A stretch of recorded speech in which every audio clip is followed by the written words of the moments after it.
너는 내 하나님 여호와께서 명령한 대로 내 부모를 공경하라 라고 먼저 말씀하십니다. 10계명의 5계명에 해당되는 말씀인데 특별하게 1절부터 4절까지는 하나님에 대한 말씀을, 하나님을 어떻게 섬기느냐에 대한 말씀을 하시고, 이제 5계명부터 이제 10계명까지는 내 이웃에 대한 사랑을 이렇게 말씀하시죠. 그래서 1계명에서부터 4계명까지는 하나님에 대한 사랑, 5계명에 대해서부터 이제 10계명까지는 내 이웃에 대한 사랑을 말씀합니다. 이웃에 대한 사랑을 말씀을 하시면서 구체적인 말씀을 하시죠. 구체적으로 그럼 이웃을 어떻게 사랑해야 되느냐. 첫 번째는 권위에 대한 말씀을 하십니다. 권위. 자, 하나님께서는 16절에 너는 내 하나님 여호와께서 명령한 대로 내 부모를 공경하라. 그리하면 내 하나님 여호와가 내게 준 땅에서 내 생명이 길고 복을 누리리라. 그러니까 하나님께서 하나님과 이스라엘의 관계를 부모와 자녀의 관계로 먼저 말씀하십니다. 나는 하나님이고 너희들은 나의 백성이다. 그런데 나는 부모고 너희들은 자녀다.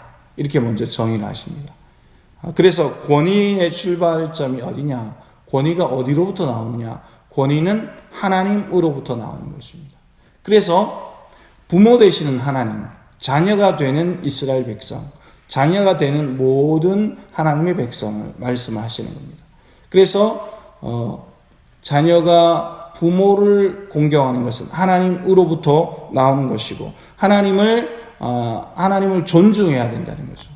그래서 하나님을 존중하는 것은 곧 자녀가 부모를 존중하는 것과 같은 것입니다. 그러므로 16절에 내 부모를 공경하라 라고 말씀합니다.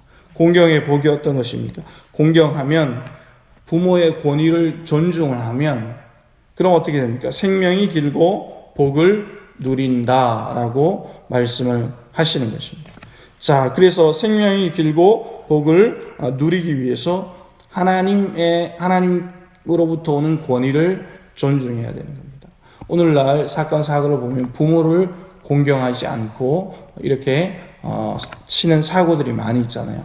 부모의 재산이나 또 화가 나서 잠자는 걸 또 방해해서 얼토당토 않는 걸로 부모를 이렇게 폭력을 행사하고 이런 것이 있습니다. 이것은 성경적으로 상당히 잘못된 거죠.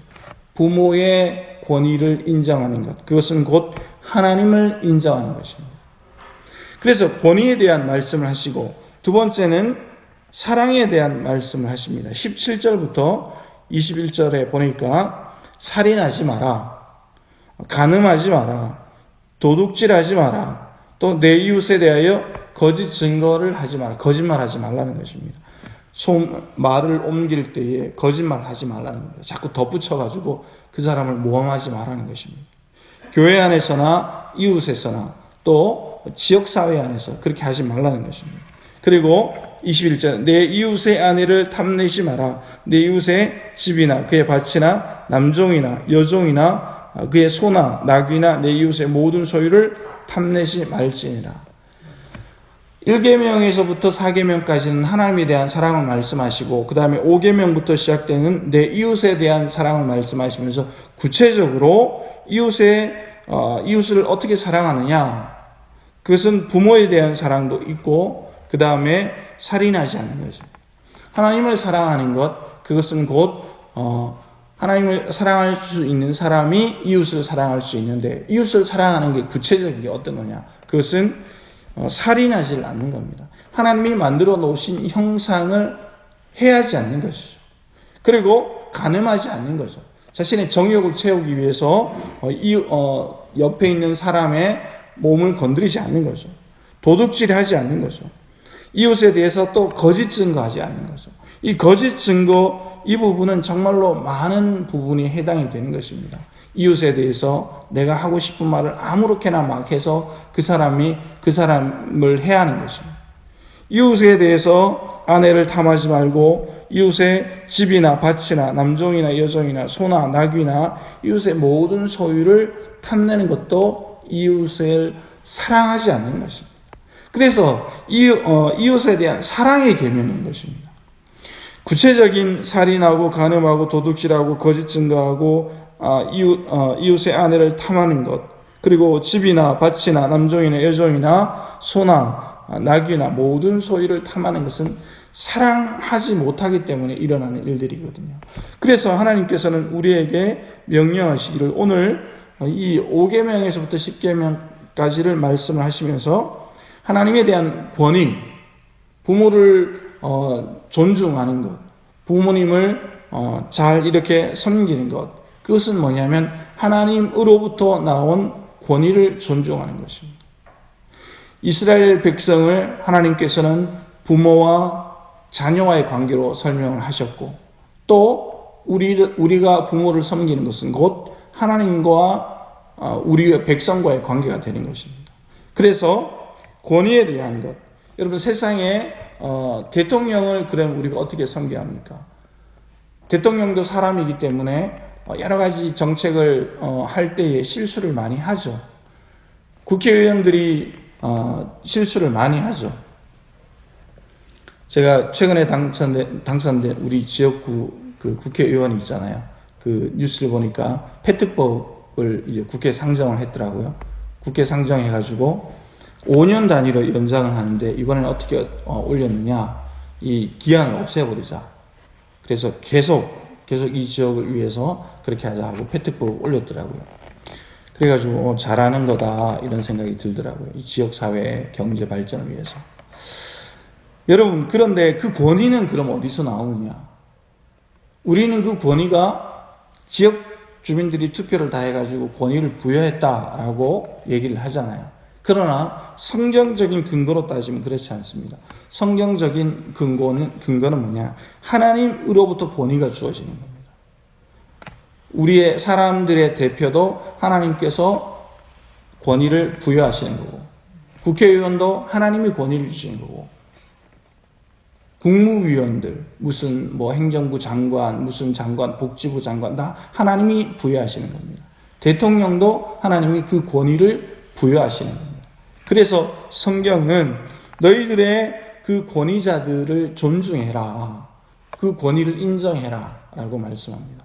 그런데 단 그 사람들이 하나님의 뜻, 즉 성경의 뜻을 거스를 때는 말을 해라. 라고 말씀합니다. 종교개혁자 칼빈은 그 당시에 정부가 가톨릭 중심이었습니다.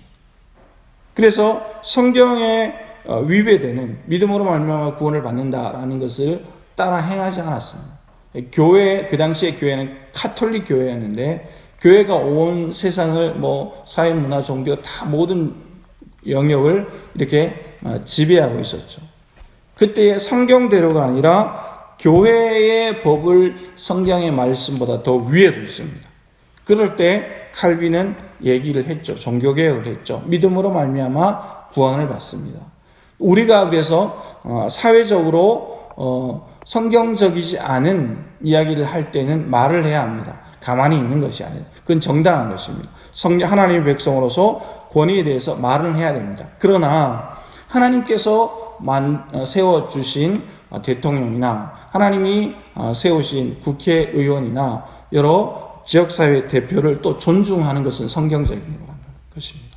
하나님께서 부여하신 그 권위를 존중하는 것입니다.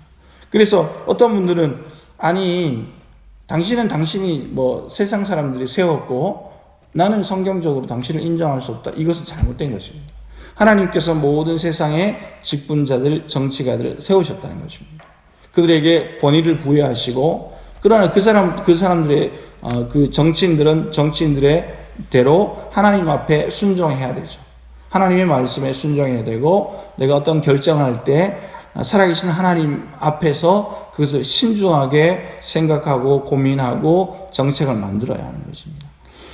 자, 그래서 오늘 결론을 말씀을 드리면 오늘 하나님께서는 이웃에 대한 사랑을 말씀하시면서 두 가지를 말씀합니다.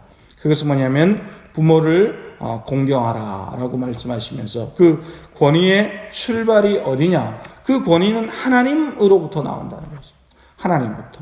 교회 그러면 교회에도 마찬가지입니다. 목사의 권위가 어디에서 나오냐? 목사 자신에게서 나오냐? 목사가 뭔가 사회적인 자기가 공부를 많이 하고 사회적인 명성을 얻어서 얘기하느냐? 그렇지 않습니다.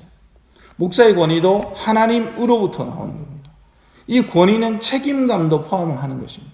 하나님으로부터 나오기 때문에. 장로님은 그런 권위가 어디에 나오냐? 하나님으로부터 나오는 겁니다. 장로님이 뭘 열심히 하셔서 하나님이 주신 게 아닙니다. 하나님께서 세우신 것입니다. 그러니까 막중한 책임이 있는 거죠. 권사님들은 그럼 어디서 나오냐? 권사님들도 하나님께서 권위를 부여하시는 것입니다. 성도들은 어떻습니까?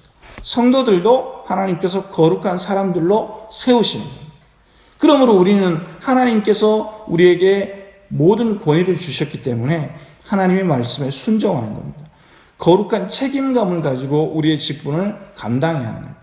때로는 내 직분이 내가 이 자리인데 왜 나를 무시하느냐 이렇게 말씀하시면 안 됩니다. 우리는 모든 권위가 하나님으로부터 나오기 때문에 하나님께 먼저 순종하는 법을 배워야 하는 것입니다.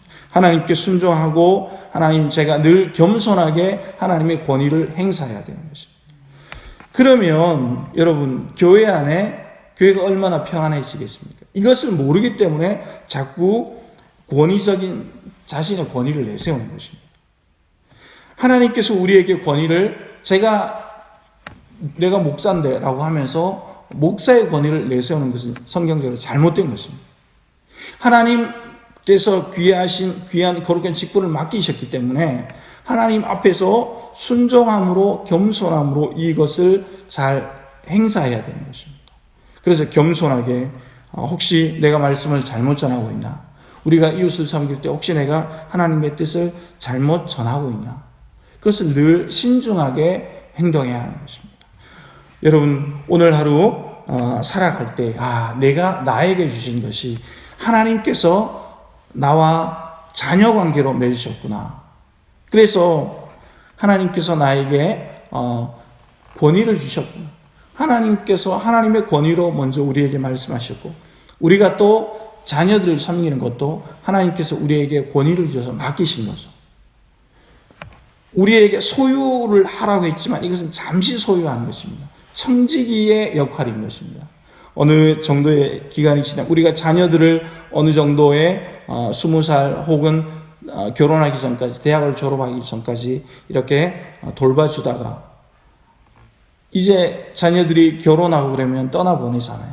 그것은 바로 우리가 하나님께서 우리에게 맡기신 자녀를 하나님의 자녀들로 하나님의 백성으로서 내가 맡아서 어느 순간까지 섬기다가 떠나보내는 것입니다. 우리의 모든 것이 똑같습니다. 우리의 인생도 우리의 생명도 하나님께서 기한을 정해 주신 것입니다. 그래서 우리가 오늘 이 하나님의 권위를 존중하고 또 하나님의 권위와 또 다른 하나는 하나님의 그 사랑을 따라 우리가 살아내는 것입니다. 그래서 하나님 내가 어제는 하나님의 사랑을 베풀면서 살지 못했는데 오늘을 살 때는 어제보다 더 큰 하나님의 사랑을 제가 베풀면서 겸손히 주님의 영광을 나타내겠습니다. 그렇게 살아야 하는 것입니다. 내가 이때까지 못 살았는데 앞으로도 못 살지 이렇게 하면 안 됩니다. 어제 못 살았기 때문에 오늘 어제 하지 못한 것 하나님 앞에서 사랑을 베풀며 살 수 있어야 하는 것입니다. 이제 말씀을 마칩니다. 여러분 하나님이 주신 권위와 하나님이 우리에게 명령하신 사랑을 오늘따라 잘 살아내시는 축복된 하루가 되시기를 예수님의 이름으로 축복합니다. 기도하시겠습니다.